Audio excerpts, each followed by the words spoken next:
And welcome back to my channel. It's a regular sitting down video today. Before I begin, I just want to tell you that I had a really lovely lunch today in my support session with my support worker. It was from Waitrose, and they were frozen salmon and watercress fish cakes. They were fish cakes with a watercress sauce that came out of a fish cake, and they were amazing. They were the nicest fish cakes, I have to say, that so far I've actually tried. I hope to do the next one on my own, because I've done it once in support, and I now know that I have the confidence to go and do it on my own next time. And they were really very nice. So that's Waitrose salmon fish cakes in a watercress sauce. So salmon and watercress sauce fish cakes, really nice.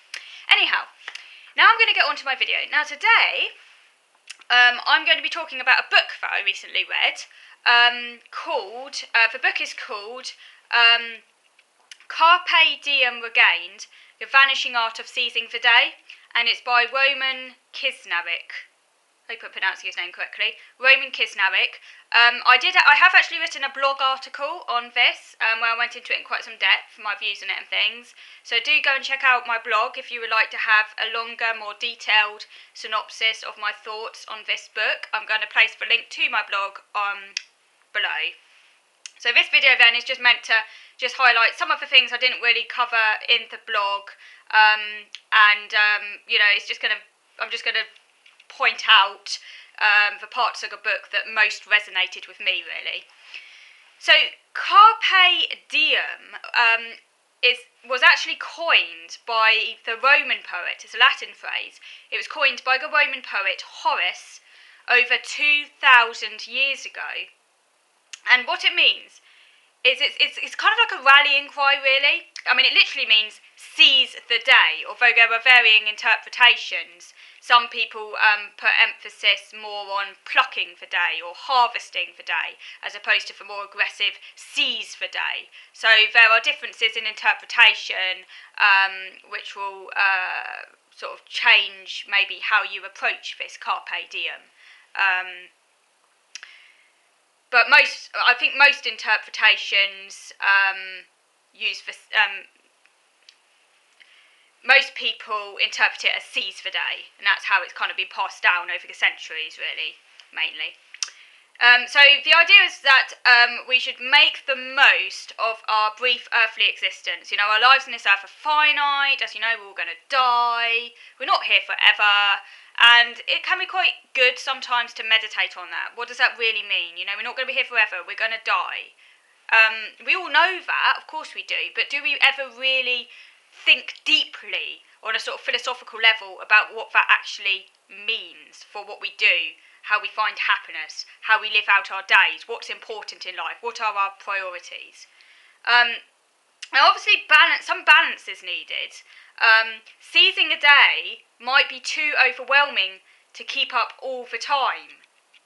You know, if you're constantly going about your life seeking out opportunities, thinking, oh, I must seize this opportunity only comes once, I must dive into this endeavour because I'm going to die one day, and, you know, I don't want to waste this precious time I've got, so I need to make the most of it right now. But if you were to do it all the time, that would be really overwhelming. So we do need some level of procrastination, some deliberation, some careful reasoning as well. We need a bit of both, really. Some procrastination protects us from making an impulsive decision that we might later regret. You know, if you're too reckless, if you're diving into everything all the time without thinking through the consequences, that might not be good. I mean, in the long run, you might run into many difficulties. You know, so we do need some kind of balance. But on the other hand, of course, being too cerebral and intellectual can prevent us from actually living freely and engaging in the flow and dance of life. Unfortunately, I am very cerebral. I spend too much time in my head, really. I'm overly intellectual, and yeah, I spend more time thinking than actually doing. So I do aspire to be more spontaneous. That's part of the reason why I read this book. But I think it's part and parcel really of being autistic that we do tend to be more cerebral by nature, particularly if you have the Asperger's variant. We do tend to be pretty cerebral people and quite cautious by nature. A lot of us, not all of us, there are some with autism who are more spontaneous, but generally speaking, we are quite cautious as a group and not very spontaneous. We're quite rule driven and routine driven. I certainly am. So it's a bit like yin and yang, really. We need passion. You know, I'm a very passionate person. I'm very full of energy, but at the same time, we need contemplation as well. One of the really interesting points that Roman wrote about in the book was that by making choices, we can actually write the story of our own life as free agents.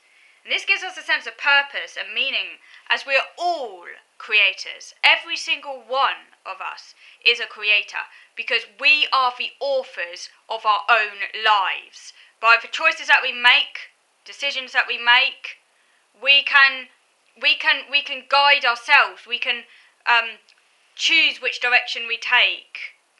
You know, so that is quite a liberating thing to really contemplate. Very empowering. It puts the onus on us to take charge of our lives instead of handing over the keys to someone else. You know, they do not have the right to control our lives. We are the agents of our own destiny. That's a really empowering message to take on board, really. Now, the book refers to the film A Dead Poets Society, which I have actually seen. I got it out of the library because there are quite a few book and film references in the book, and I put them down in my lists book. So I went out and got this film from the library and watched it. Not the best film I've seen, but it was okay. The film really emphasises non-conformity and breaking with tradition and stifling discipline. I'm not going to tell you too much about the film. I don't want to spoil the plot for any of you who might decide to watch it. It's set at a private boarding school in America in the 1950s, and it's really about the influence, really, that this charismatic English teacher, Keating, has on his very uptight, very rule-bound students who come from very prestigious, wealthy families and who are all basically trying to get into Harvard. This is an Ivy League school. It's set in America, and this teacher comes along. He says to his pupils, "We are food for worms, lads, because each and every one of us in his room is going to stop breathing, grow cold, and die." He doesn't put it quite like that, but so really this is reminding ourselves of our mortality, and it can provide us with a get up and go needed to live our lives with passion.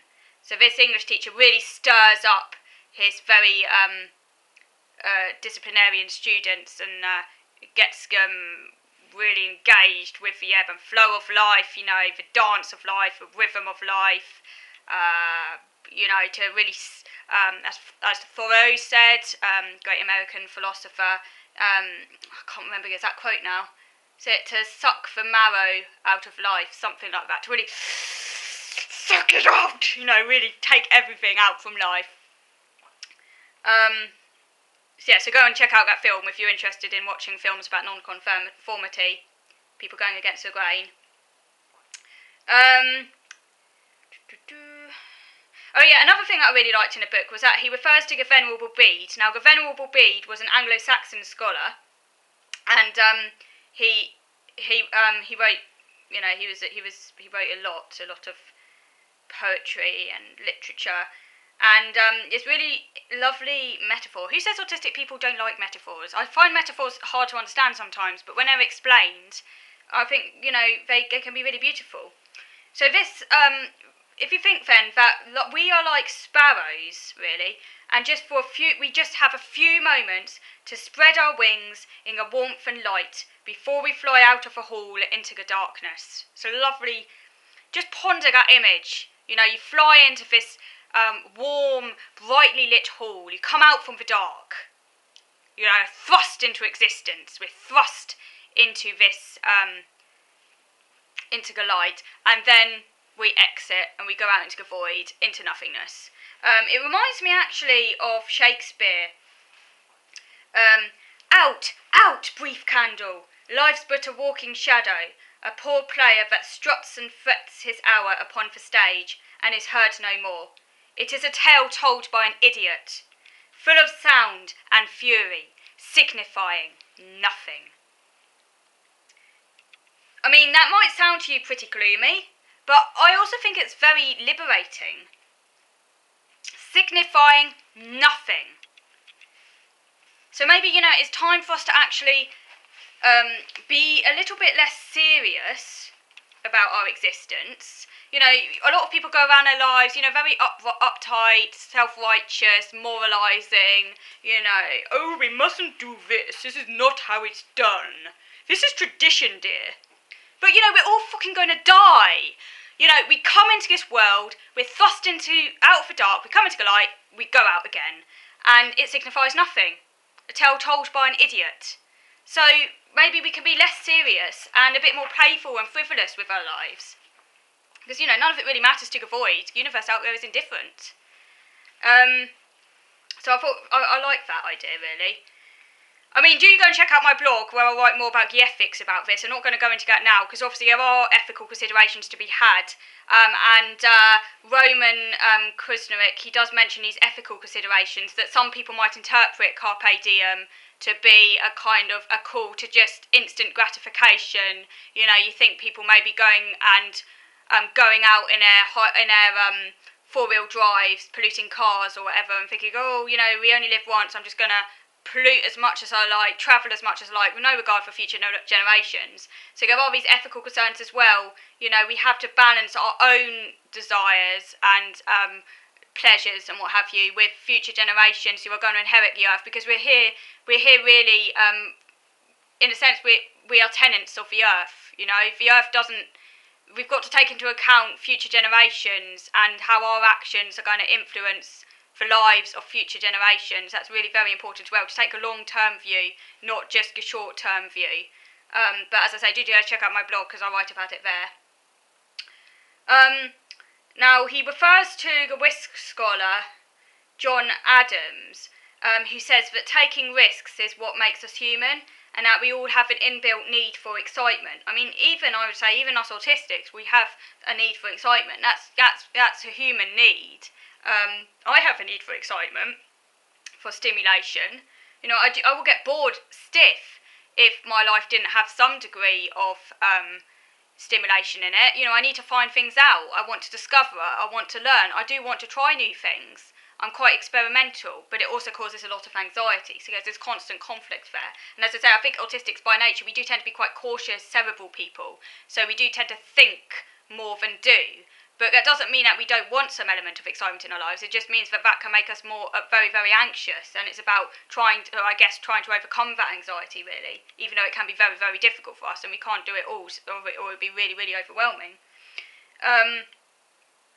However, it's interesting that passionate living has actually historically threatened social orders. For example, the Stoics in ancient Rome were very, very against hedonism. It is very hard to fight against the prevailing current of conformity that pervades society. That would take a whole other video, masking. Many autistics at the Asperger's end, we spend a lot of our time masking, trying to camouflage our autism, trying to fit in with other people, because we spend all our lives being told off for being who we are. It's not right, it's not fair, but we often have internalised this, all these expectations that we take upon us. It's like the cross we bear, sort of burden that we bear, and it's really, really hard to stop masking, really hard. And society does frown upon people often who are passionate, who are a bit unconventional. And the Stoics, not least the Stoics in ancient Rome. I mean, although I do think there is a lot in Stoicism that is commendable, such as exercising endurance in the face of adversity, I think that its moderation and self-control could go too far and stifle our need for fun and excitement. So again, about getting that balance right. We do need some self-control, we do need some discipline, or we get, we wouldn't be productive. So it's about that balance. But sometimes it can be fun to give in to our desires and live hedonistically in the moment, as long as we do so mindfully and without infringing on other people's freedoms. That's really important. The book refers to An Alphabet for Gourmets, which I really like to read. I put this down on my book list. An Alphabet for Gourmets by the food writer M.F.K. Fisher. And she describes the simple pleasures, get this, the simple pleasures of a fried egg sandwich. My mouth is watering just at the thought. This is simple hedonism that most people can enjoy because it will not break the bank. I guess it's a bit like my delicious bowl of porridge in the morning. Democratic hedonism it's called, because most people can afford, a fried egg. So sometimes we can take great delight in the simple pleasures of life and really savour the pleasure. Who said that life is all about,